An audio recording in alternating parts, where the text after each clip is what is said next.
Assunto tabu, drogas, a questão das drogas. Eu nasci em plena ditadura militar, nasci no início da década de 70, vivi boa parte da minha infância e adolescência na década de 80.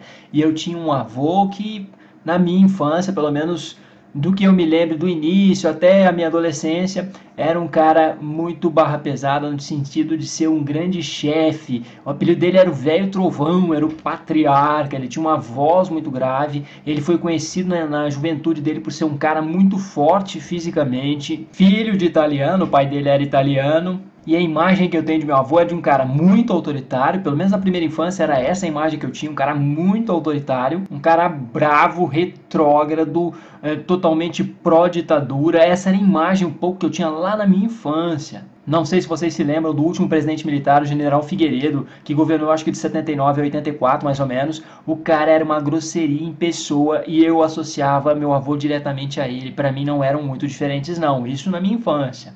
Meu avô chegava na nossa casa e desautorizava a minha mãe, ele é pai do meu pai, ele desautorizava a minha mãe, não deixava a gente lavar uma louça, porque tinha que ser muito macho, tinha que pôr mão de homem em tudo que fosse fazer. Era uma frase clássica dele, bota a mão de homem nisso aí. Outro clássico dele também era contar umas histórias, e as histórias da época que ele era caminhoneiro, ele começava a contar as histórias e chegava de repente na frase clássica também, na expressão clássica dele que era filho da puta. Mas eu fui crescendo, fui chegando na adolescência e na minha adolescência e passando um pouco eu fui percebendo um outro lado do meu avô como um cara um pouco mais malandro, um cara que de repente contava uma história, você via que tinha todo um jogo de cintura, falava de um episódio onde tinha lá um bandido e que ele chegou no bandido com uma voz grave para intimidar. E assim, eu fui percebendo que o cara ele tinha uma experiência de vida muito relacionada à malandragem e isso foi assim fazendo com que nossos canais de comunicação na adolescência fossem se abrindo e eu e meus irmãos começamos a perceber que havia ali muita coisa para trocar com o velhote, aliás, com o velho trovão. Aí um belo dia eu já estava lá com meus 22 anos de idade e eu tive uma conversa com o velho. Eu estava no quintal, ouvia muitas histórias e de repente eu vi aquele monte de passarinho, ele criava muito passarinho, tinha umas 40 gaiolas de passarinho. E eu perguntei para ele, escuta vô, como é que era na tua época? Porque ele nasceu em 1915, então imagina, né? O cara já tinha aí, já era maioridade no meio da década de 30. Então ele experienciou tudo isso já com uma idade boa, Revolução de 32, Getúlio Vargas, Segunda Guerra Mundial. Então, assim, eu pensando mais ou menos na década de 30, 40, 50, eu perguntei para ele como é que era a questão da semente de maconha, se de fato já foi alpiste em algum momento e se ele já deu para os passarinhos. E assim, convivia em mim um pouco a visão do meu avô, que tinha um lado malandro, que eu estava descobrindo, mas também aquele cara pesado, aquele cara velho trovão, aquele cara quadrado. Então eu já fiquei assim, fiz a pergunta meio tenso, assim, esperando dele talvez até uma repreensão ou coisa similar, mas para minha surpresa não, ele começou a falar, ele falou, a semente de maconha, sim, dava para dar, eu dava para meus canários, eles ficavam afinadinhos. Aí eu fui aprofundando a conversa e resolvi fazer a seguinte pergunta. E aí, você pegava essa semente, dava para os canários, mas e se plantasse? Nascia um pé?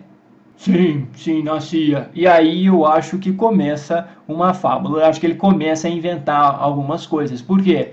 Ele falou que deu tanto para os canários que conforme ele dava tanto que começou a cair no quintal. O quintal era cheio de mato, cheio de área verde e começaram a nascer uns pés.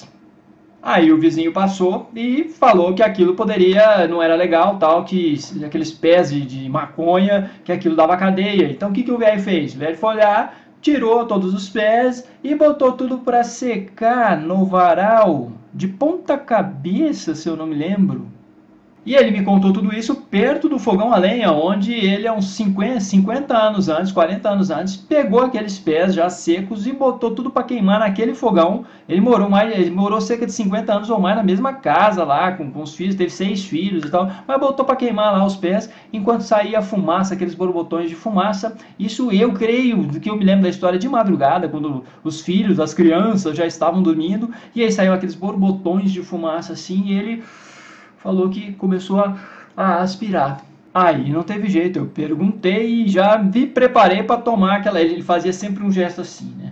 Ele sempre ameaçava, sempre que a gente saía um pouco ele fazia assim, era um gesto que como fosse fosse dar uma porrada na gente, mas não dava. E sempre quando ele queria que colocasse mão de homem, ou quando a gente falasse alguma besteira, e aí eu fiz a pergunta esperando já os gestos, esperando um sermão muito rigoroso, e eu perguntei, e aí, vô, o que que deu? Perguntei, mas minha linguagem corporal já era mais ou menos assim, ó, esperando pela porrada. E qual foi a resposta dele? Eu fiquei louco.